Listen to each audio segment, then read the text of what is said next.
school year is winding down, districts are already making plans for the fall. This year, that means a new state requirement to take steps to keep schools cool. Yeah, always an issue for years now. Isabel Garcia joins us now in studio with the very latest. Isabel. Yes, good evening to both of you. The measure doesn't require all schools to suddenly go get AC, but it does require districts to come up with plans to mitigate extreme heat in classrooms and support services. The law now establishes an 88-degree maximum for these spaces. Essentially, should a classroom reach that point, action would need to be taken to move those students to a cooler environment where practical to do so. Figuring out how to keep the classrooms below that temp is now what district officials across the state will need to develop. The goal here behind the measure is to ensure students have spaces where learning is not disrupted and creates an overall healthier environment. Dan Friday is the director of facilities for the East Rochester School District.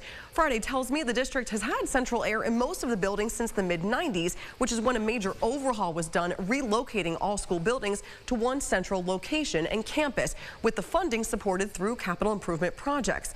Those critical of the legislation have previously argued it does not offer any kind of funding support. Friday notes there are some creative ways to help classrooms cool off without having to worry about installing central air.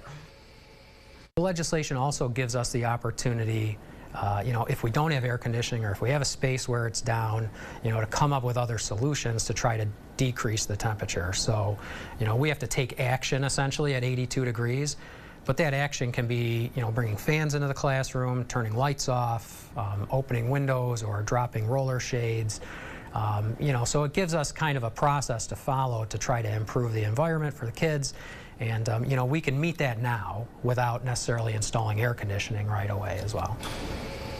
And the Property Maintenance Code of New York State currently requires a minimum temperature of 65 degrees in all workspaces and buildings across the state. Again, just the plans are due by this fall to the state. For now, reporting in the studio, Isabel Garcia, News 8.